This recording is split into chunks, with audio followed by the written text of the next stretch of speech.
अच्छा एक और बात, ये जो गोपियां सारे बहाने बना रही है ना, इसमें 20% बातें सही हैं, बाकी तो ये जबरदस्ती बोल रही हैं ताकि यशोदा मैया को गुस्सा आवे और लाला आवे। यशोदा मैया को क्रोध आया, कन्हैया को आवाज दी, कहां लाला को सुबह उठाने के लिए मैया जाती है तो पहले पांव दबाती है, फिर उसके बाद मोहन जागिए बलि जई है, लाला जागिए बलि जई। यशोदा मैया ऐसे नहीं उठाती ठाकुर जी को, कैसे उठाती है?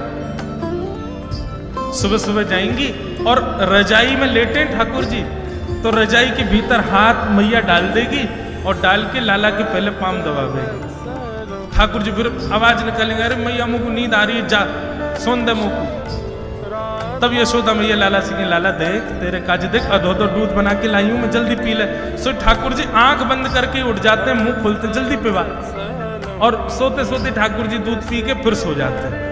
फिर यशोदा मैया के, लाला ऐसे मत करे, देख तू परेशान मत करे मुझको, जल्दी उठ जा।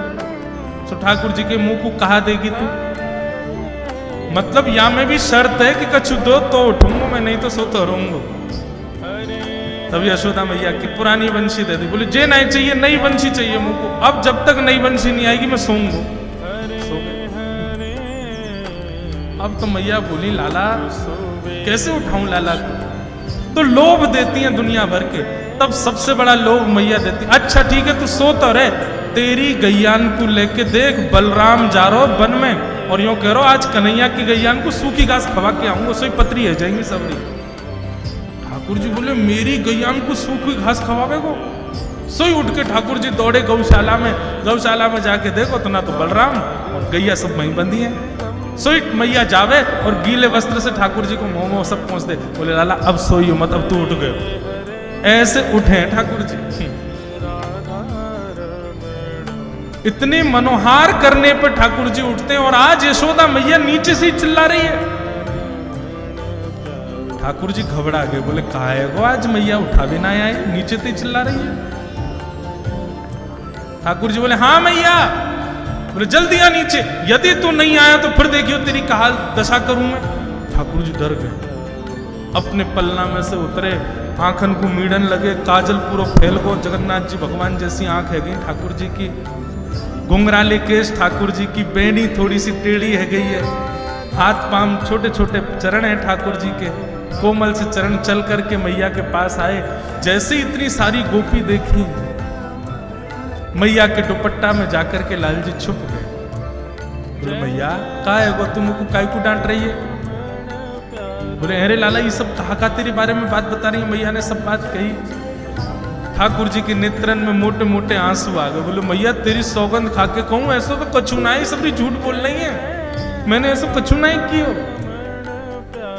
ठाकुर जी की उस दशा को देख करके सब गोपियां अपने चित्त में बैठा लेती हैं, बलैया लेने लगती हैं और यशोदा मैया को रोकती है, नहीं नहीं मैया अब कछु मत करो, बस अब लाला आगे से नहीं करेगा, अब बस जाते ज्यादा मत डांट। यशोदा मैया बोली कैसी हो, पहले तो डांट दिलवावे के काजे, बाकी सब शिकायत कर दो, डांटू तो डांटन नहीं दे रही हो।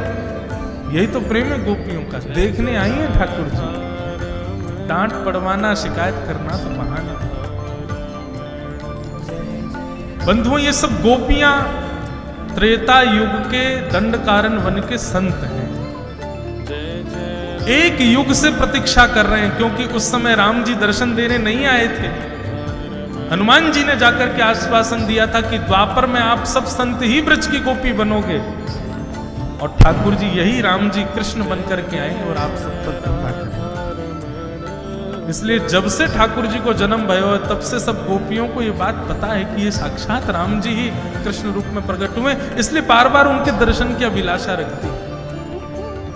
कितने बड़े आश्चर्य की बात है कि भगवान से प्रेम करने वाली, रास विहार में जाने वाली ये सारी गोपियां यशोदा मैया के समकक्ष, यशोदा मैया की सहेलियां हैं और प्रियतम मानती हैं 7 वर्ष 6 वर्ष 5 वर्ष के कृष्ण को। कैसे? क्योंकि ये जानती है कि परब्रह्म। ऐसी ठाकुर जी की लीला चल रही है।